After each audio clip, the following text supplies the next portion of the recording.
దశాబ్దాలుగా దండకారణ్యం మొత్తం ప్రతిధ్వనించిన పేరు అది. బస్తర్ అడవుల్లో తలదాచుకుంటూ కొత్త చరిత్ర సృష్టించారు హిడ్మా. అతి చిన్న వయసులోనే మావోయిస్ట్ గ్రూప్లో చేరి గెరిల్లా కమాండర్గా ఎదిగారు. నిత్యం బుల్లెట్లు, సింగిల్ కాస్ట్యూమ్, చుట్టూ అడవులు, క్రూర మృగాల మధ్య నివసించే హిడ్మాకు లవ్ స్టోరీ కూడా ఉంది. అదేంటో ఇప్పుడు చూద్దాం. ప్రేమించిన అమ్మాయినే పెళ్లి చేసుకుని జీవనం సాగించారు హిడ్మా. మద్మి హిడ్మా మావోయిస్ట్ దళంలో నాయకుడిగా ఎదిగారు. జన్ జమీన్ జంగల్ అనే నినాదంతో గన్ను పట్టుకుని అడవుల్లోకి వెళ్లారు. అడవుల్లో పుట్టి పెరిగిన హిడ్మాకు ప్రేమ కూడా అడవుల్లోనే మొదలైంది. ఈ భూమిపై కలిసి పుట్టే అవకాశం లేకపోయినా కలిసి దేహాన్ని త్యాగం చేసే అవకాశం ఈ దంపతులకు లభించింది. ఒకే ప్రదేశంలో ప్రాణాలు విడిచి ఒకే చితిపై దహనం గావించబడ్డారు. వీరి ప్రేమపై సోషల్ మీడియాలోనే కాకుండా సామాన్యుడి నోట కూడా తీవ్ర చర్చ జరుగుతోంది. సినిమా రేంజ్ లో వైరల్ అవుతోంది హిడ్మా లవ్ స్టోరీ. దీనికి కారణమేంటో ఇప్పుడు చూద్దాం. ఛత్తీస్గఢ్ అడవుల్లోని పూర్వత్ అనే గ్రామంలో పుట్టి పూర్వతేనా పువ్వండియో సంథింగ్ అనుకుంటా కదా. సరే వదిలేండి, గ్రామం పేరు చెప్తా. ఛత్తీస్గఢ్ అడవుల్లోని పూర్వత్ అనే గ్రామంలో పుట్టి పెరిగిన హిడ్మా 6వ తరగతి వరకు చదువుకున్నారు. అదే సమయంలో మావోయిస్టులు అప్పుడప్పుడు తమ గ్రామంలోకి వచ్చి మెడికల్ క్యాంపులు నిర్వహించడం, పిల్లలకు చదువులు చెప్పడం, అవసరమైన మౌలిక సౌకర్యాలు కల్పించడం లాంటివి చేసేవారు. ఇలాంటి సేవా కార్యక్రమాలకు ఆకర్షితుడైన హిడ్మా కొన్ని సంఘాల్లో చేరారు.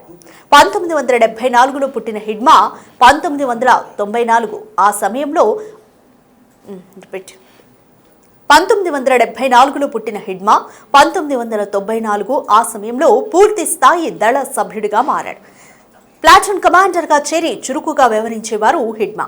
ఈ క్రమంలోనే company commander, 1st battalion commander, special battalion central committee సెక్రటరీగా ఎదిగారు.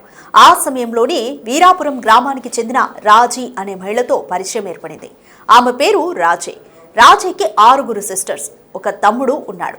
రాజే పెద్దగా చదువుకోనప్పటికీ మహిళా సంఘాలలో చురుగ్గా ఉంటూ ఉద్యమాల బాట పట్టారు.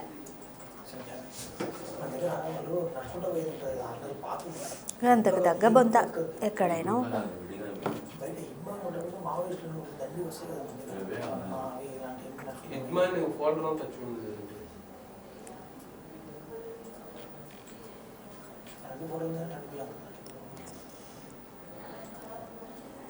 ఇదిగో 4 ఫోటోలు ఉంటాయి, చూడలేదంట. 4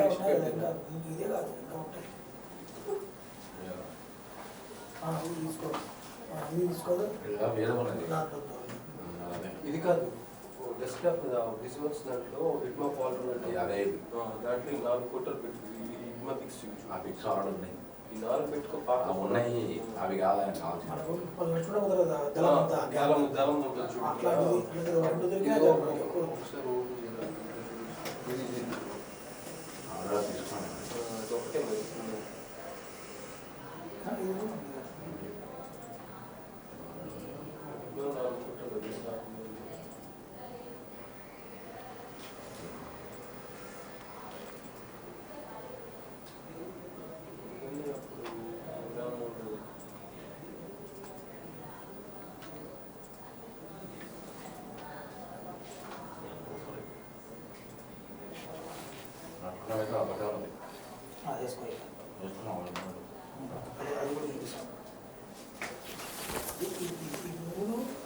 ఏమైంది?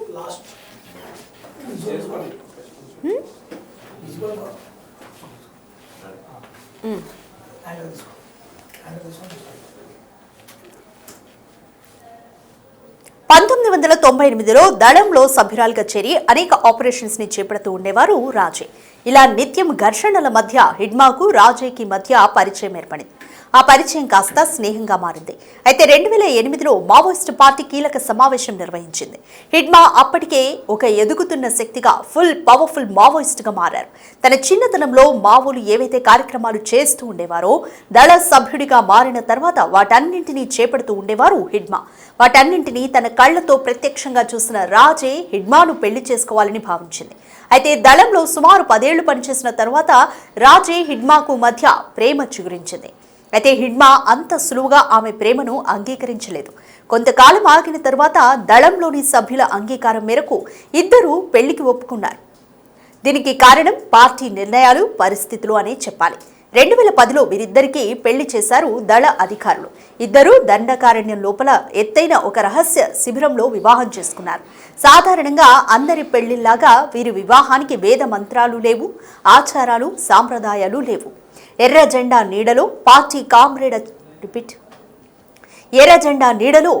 కామ్రేడ్ల చెప్పట్ల మధ్య అడవి తల్లి సాక్షిగా వీరిద్దరికీ వివాహం జరిగింది. అయితే పెళ్లైనప్పటికీ ఇద్దరూ ఒకే చోట కలిసి ఉండేవారు కాదు. ఒక ఆపరేషన్లో హిడ్మా పాల్గొంటే మరొక ఆపరేషన్లో రాజే పాల్గొనేవారు. ఇలా ఇద్దరి మధ్య చాలా దూరం పెరిగింది. పెళ్లైన కొంతకాలానికి హిడ్మా ఎక్కడ పోస్ట్ చేయబడతారో అక్కడ రాజీ ఉండిపోయేవారు. పోలీసులు, కేంద్ర భద్రతా బలగాల కాల్పులు జరిపినప్పటికీ, గాల్లో హెలికాప్టర్లు, డ్రోన్లు ఎగిరినప్పటికీ, అడవుల్లో ప్రతిరోజు మరణం వెంటాడినప్పటికీ రాజే తన భర్త హిడ్మాను విడవలేదు. అతనికి కవచంలా నిలిచింది. అయితే పెళ్లి చేసుకుని 15 ఏళ్లు దండకారణ్యంలో జీవించిన వీరికి 2025 నవంబర్ 18న మృత్యువు వెంటాడింది. మారేడుమిల్లి అడవిలో తెల్లవారుజామున కాల్పులు జరిగాయి. మావోలు, భద్రతా బలగాల మధ్య జరిగిన పరస్పర కాల్పుల్లో గ్రేహౌండ్స్ దళాలు మావోయిస్టులను బంధించారు. దీంతో కాల్పులు ఒక్కసారిగా ఆగిపోయాయి. హిడ్మా, రాజేలతో సహా 12 మంది దళ సభ్యులను పోలీసులు ఎన్కౌంటర్ చేశారు. దీంతో హిడ్మా, రాజేల మృతదేహాలు ఒకదాని పక్కన ఒకటి పడి ఉన్నాయి. బుల్లెట్ గాయాలతో కలిసి జీవించిన ఇద్దరూ చివరికి అదే బుల్లెట్లకు బలయ్యారు. ఆ తర్వాత ఇద్దరి మృతదేహాలను సుక్మా జిల్లాలోని వారి స్వగ్రామానికి తీసుకొచ్చి అంత్యక్రియలు నిర్వహించారు. ఒకే చితిపై ఉంచి ఇద్దరికి దహన సంస్కారాలు చేయడం చాలా మందిని భావోద్వేగానికి గురి చేసింది. దండకారణ్యంలో మొదలైన వీరిద్దరి ప్రేమ కథ చరిత్రలో చిరస్థాయిగా నిలిచిపోయింది.